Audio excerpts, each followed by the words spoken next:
Hello everybody, मैं doctor Vikram मस्कर हूं, एक घुटने और कंधे का विशेषज्ञ नई दिल्ली इंडिया में। और मैं इस वीडियो में आपको बताने वाला हूं बो लेग्स का ट्रीटमेंट क्या है। हाउ डू यू ट्रीट बो लेग्स।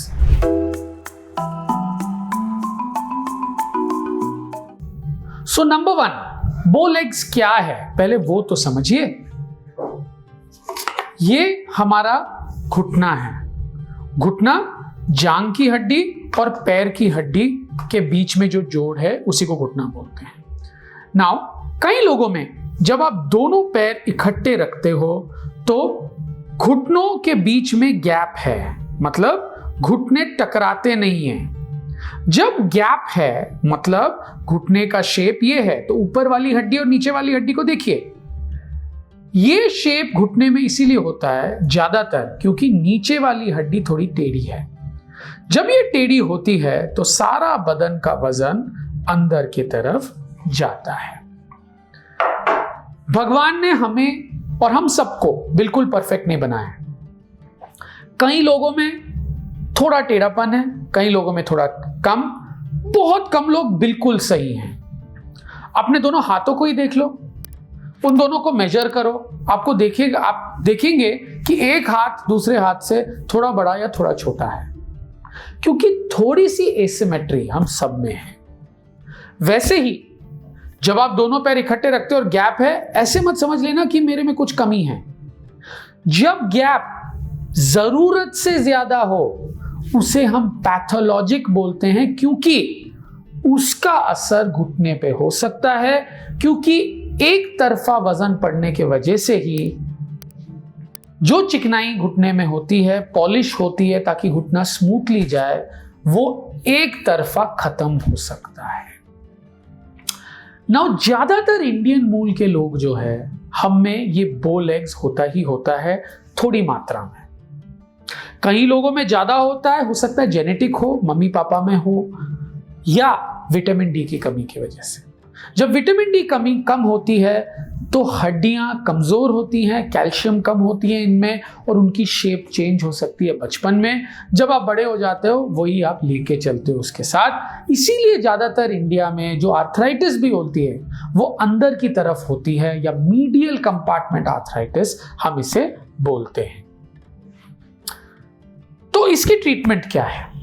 अगर ज्यादा नहीं है आप में तो छोड़ो, टेंशन मत लो। इस वीडियो के बाद आपका बच्चा जब पैदा होता है आप देखोगे बहुत ही ज्यादा है, वो नॉर्मल होती है। जब भी बच्चा पैदा होता है तो ऐसे होता है, वो जैसे ये बड़ा होता जाता है तो 3-4 साल की उम्र में टकराने लग जाता है, उल्टा हो जाता है, फिर वो सीधा होता है। थोड़ी गैप एक्सेप्टेबल है, पर इस गैप को हम क्वांटिफाई कर सकते हैं।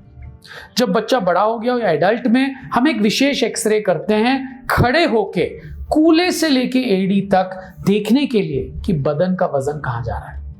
अगर 1-2 डिग्री यहां वहां हो एक्सेप्ट कर लेते हैं, 2 डिग्री से ज्यादा हो फिर ये पैथोलॉजिकल है, इसको सही करना अच्छा रहेगा। कोई इमरजेंसी नहीं है, पर एक लॉन्ग टर्म इन्वेस्टमेंट प्लान की तरह से, जैसे जब आप बुढ़ापे की तरफ जाओगे ताकि आपको प्रॉब्लम ना हो, उस उम्मीद से हम इसे ठीक करते हैं। कैसे करते हैं? इसका एक ही इलाज है, वो है ऑपरेशन। अगर हम इलाज करने के लिए जा रहे हैं तो ऑपरेशन में हम क्या करते हैं? हड्डी को क्रैक करके उसको सही दिशा में लगा के प्लेट लगा देते हैं। और कौन सा हड्डी? पैर की हड्डी को, ये वाला। तो ये देख सकते हो ब्लू मार्क जो मैंने लगाया है, यहीं पे क्रैक किया जाता है। जो तकनीक मैं यूज करता हूं उससे मैं बाइप्लेनर ऑस्टियोटमी बोलता हूं। देखो, जब आप क्रैक करते हो तो ये पूरा एरिया खाली है, यही इंटैक्ट है, तो हीलिंग में समय लगती है। इसमें मैं एक एल शेप्ड क्रैक करता हूं ताकि यहां पे और यहां पे बोन बनी रहे और जल्द से जल्द ये जुड़ जाए। इसको अपनी दिशा में रखने के लिए जब तक ये जुड़ ना जाए, हम एक प्लेट लगाते हैं अंदर की तरफ, पेच लगाते हैं ताकि ये जुड़ जाए। तो ये ऑपरेशन घुटने के अंदर नहीं होता, घुटने के बाहर होता है। इसमें परहेज होता है 4-6 हफ्तों के लिए, जब तक हड्डी जुड़ ना जाए। उसके बाद आप फ्री हो। सबसे अच्छी चीज ये है कि घुटना प्रिजर्व रहता है, कोई चेंज नहीं होता घुटने में, और बाद में आपको कोई प्रॉब्लम नहीं होगा इसमें। अगर विटामिन डी की कमी है, इसके साथ साथ विटामिन डी को सही करना इंपॉर्टेंट है, सूरज की रोशनी में जाना, और तुरंत सही करने के लिए इंजेक्शन और टैबलेट के द्वारा। मुझे उम्मीद है इस वीडियो के द्वारा आपको बोलेक्स के बारे में काफी जानकारी मिली है, इसकी ट्रीटमेंट क्या होती है।